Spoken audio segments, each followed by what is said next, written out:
have the pleasure of introducing, and just by sitting with him, I found out that he is acquainted to one of my uncles. So it gives me indeed a pleasure to introduce to you Professor Damon Fordham. Fordham.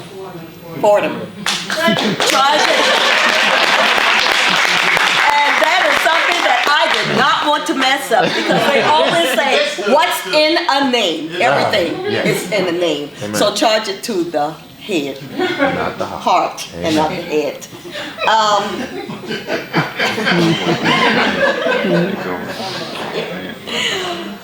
Oh boy, welcome. Our guest speaker, you know what? In order for me to see, I have to math with you, right? It'll get you. And my lighting.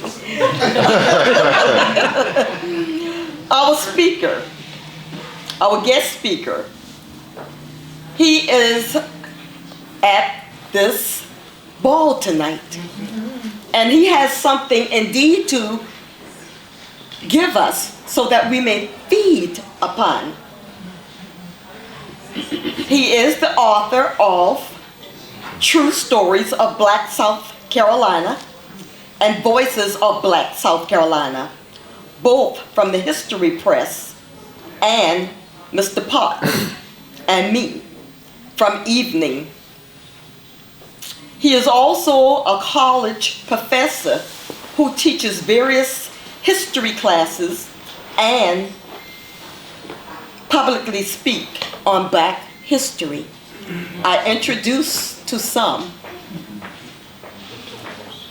Professor Damon Fordham.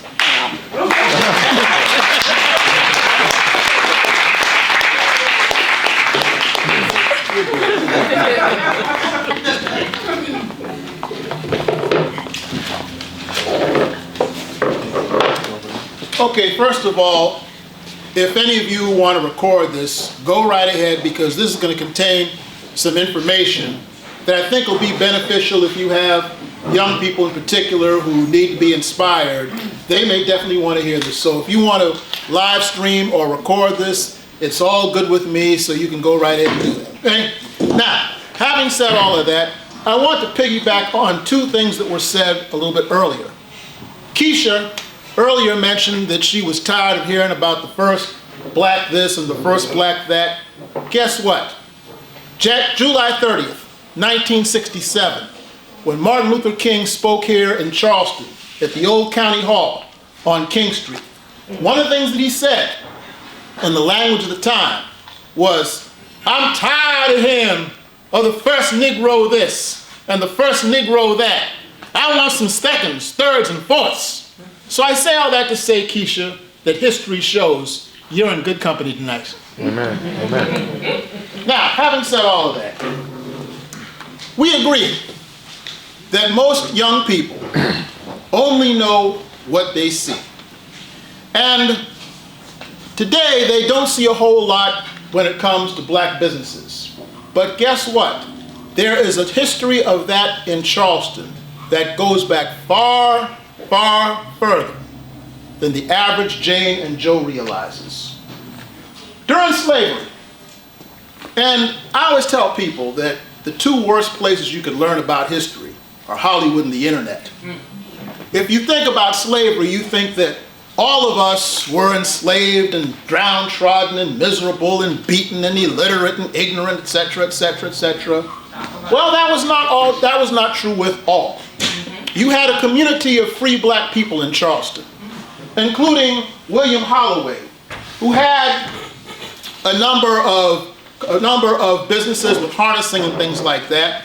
And there was a free black man named Nat Fuller on Church Street, who had a restaurant called the Bachelor's Retreat, during slavery, mind you. And perhaps the most famous former slave in Charleston, when he was free, he had a carpentry business on 56 Bull Street. Here I'm referring to that great slave rebel Denmark Vesey, Yes. who tried to start the Denmark Vesey Rebellion in 1822. But before he did that, he had his own carpentry business on 56 Bull Street. So we have a long history of that in Charleston. And even when you had emancipation, with freedom, a lot of those who were able to do so would go off and learn things and get an education and come back and bring that education back here to build their community. You had people like the Reverend John L. Dart, who was the pastor who graduated from the Avery Institute in 1872. He went off to seminary in Atlanta.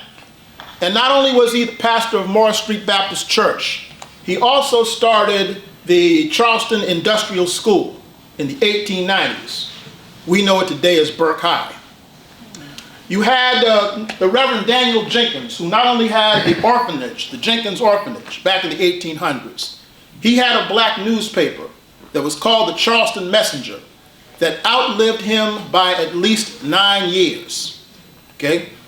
So, along with this, you had Dr. Alonzo McClellan and his nurse, Anna DaCosta Banks, who had the McClellan Banks Hospital over on Cannon Street that started in the 1890s and lasted until the 1970s. So much so that the great educator Booker T. Washington had the Negro Business League. In 1900, the keynote speaker to that was the Reverend John L. Dart, who I just talked about earlier. And he boasted that Charleston had at least 60 black businesses at that time. Now, it's important to understand this, ladies and gentlemen. They say that necessity is the mother of invention. And since they were banned from going into white places during this period, they had to do their own thing. So a lot of them, when they got their education, they came back to the community and helped build up the community. So much so that when the Reverend John L. Dart died, his daughter, Susan Dart Butler, took his huge book collection and formed the Dart Library so that African Americans could get as much reading material as possible, since they could not get it anywhere else. And it didn't stop there. Now you've all heard about Tulsa and Black Wall Street and all that. And those of you who are even deeper in your studies might know that they had Black Wall Streets in Durham, North Carolina, in the Hayti district. Up in Columbia, it was around Washington Street. Up in Spartanburg, where I was born, it was South Liberty Street, and I could go on and that. Well, in Charleston, you had a number of Black Wall Streets. There was Spring Street, Morris Street, Cannon Street. Now, when I was a boy, for example, there was the black dentist on Morris Street, Dr. James Brown. Not that James Brown. Okay, he was not up there going, Mazio, okay, wasn't doing that. This was another James Brown. He was across from Morris Street Baptist Church. He was my first dentist. And then you had the Brooks Motel and Restaurant by Albert Brooks, not too far from that. You had the black Muslims over on Spring and Rutledge. They had Wally's Fish Supreme, where when I was a boy, I'd eat fish dinners and read the Muhammad Speaks newspaper. You know, I didn't join them, but I mean, I enjoyed reading the paper. And they had good fish too. And there was a man named Mr. Morrell, who had a shoe store over on Spring Street. My mother would send me to get the shoes repaired at Mr. Morrell's shoe shop. And for those of you who may remember him, he was an elderly, light-skinned gentleman with freckles.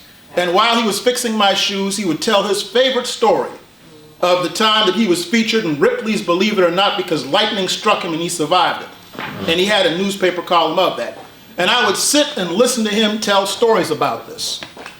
And then on other occasions, on one occasion in particular, I remember my mother sent me to Danny Martin's law office over at 61 Morris Street. When I was 12 years old, took the bus downtown Charleston, went to Danny Martin's law office, and this elegant-looking black man walked out of there with his suit and tie and his briefcase, just like how my father would look in the morning when he would go off to teach school.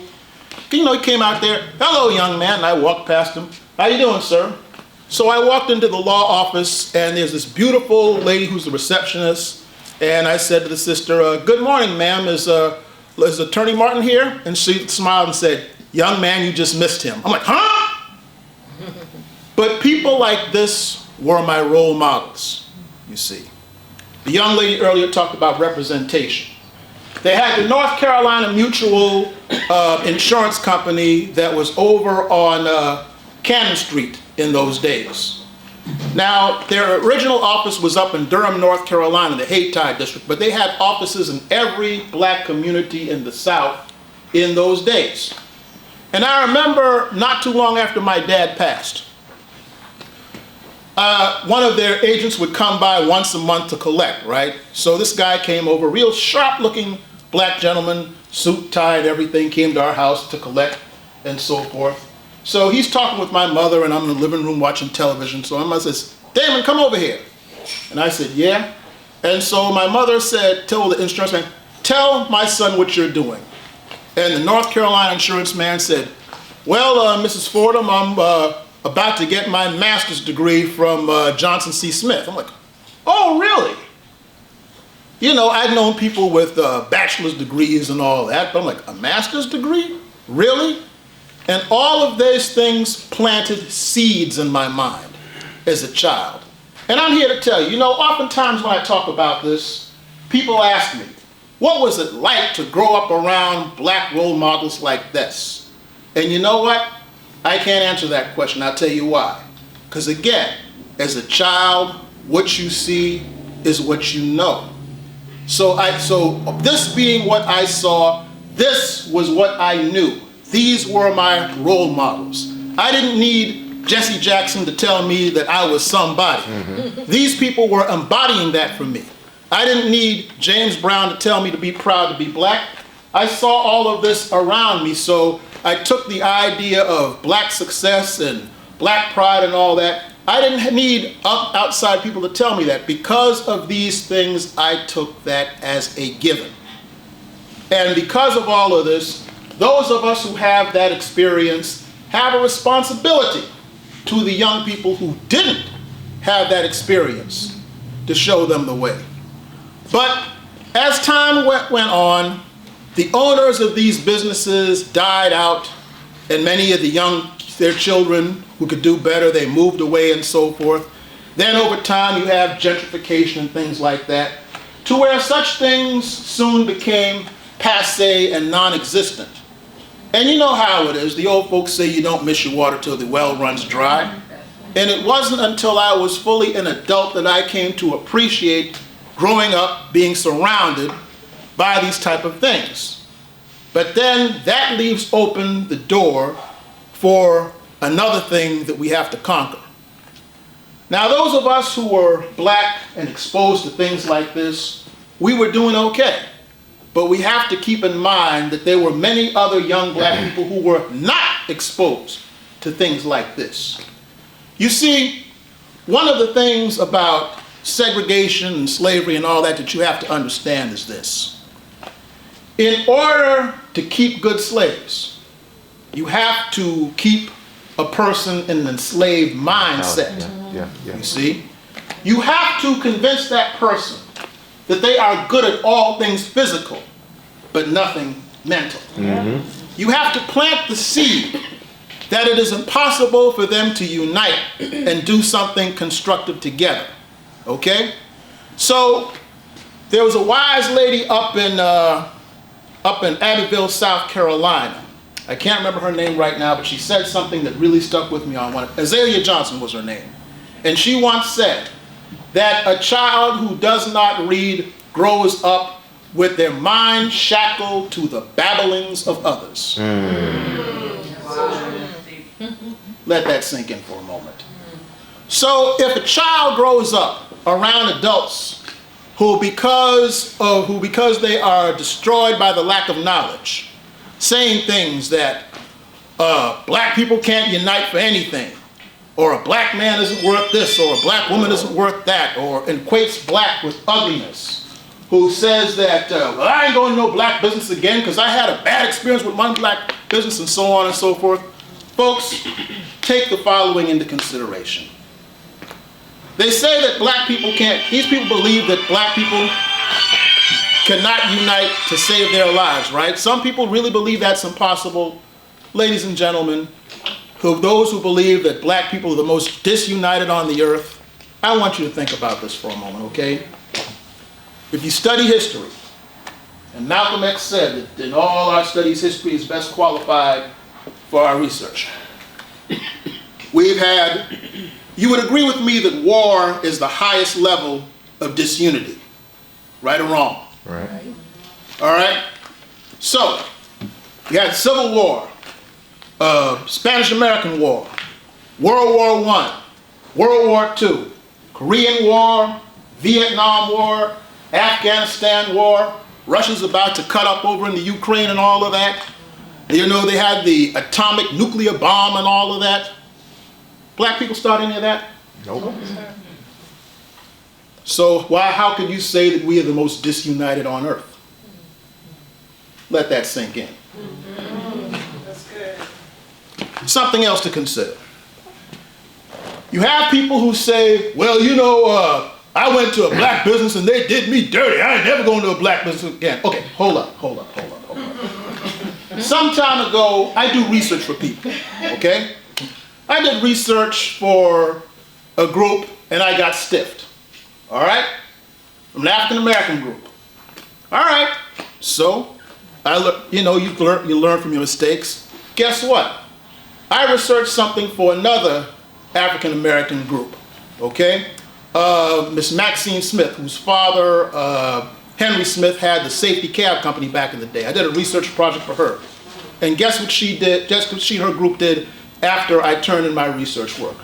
She was so pleased that she paid me twice what she owed me because she was that pleased with the work that I put in. Wow. Now, had I been of the ignorant mind and said, well, I ain't never dealing with black people again, after that one bad experience with a black person, look what would have happened. Yeah. Ladies and gentlemen, the moral of that story is this. You see, black people are no better and no worse than anyone else. Amen. You go to one business that's bad and black, just leave that business alone and go to another black business that is good and you stick with that business. Yeah. Or as the great martial artist Bruce Lee once put it, accept what is good and reject what is bad. Simple as that. It's not rocket science. But the other cure of this is to put something in motion for these young people to see right in front of them that makes the lie to the negativity that they have been told. You know, in the past few years, I've seen a lot of young people who had, you know, Charleston used to be like a one-way ticket for a while. All the talent went out. You had brain drain, as they call it, right? Yeah. And if all the people who have anything going for them, all the people who have get up and go, got up and went, what happens to a city, right? Yeah. But more people of intelligence and initiative and get up and go are staying. If a man like Esau Jenkins, 50 years ago, from Johns Island, with a 4th grade education, could own businesses from Charleston all the way to Atlantic Beach, to which he gained the admiration of Martin Luther King himself, can do with what little education he had, imagine what you can do today with what you're having. Amen. And this organization is living proof of that. So I encourage you, can all of you folks out there doing something positive, getting out there in front of the young people, you are making your lives a sermon for them to understand the possibility of success. Amen. So the thing to do with all this, ladies and gentlemen, is this. Study this past so you can build on its successes, but learn from its failures, not only to create a wonderful present, but plant those seeds for a beautiful future. Thank you.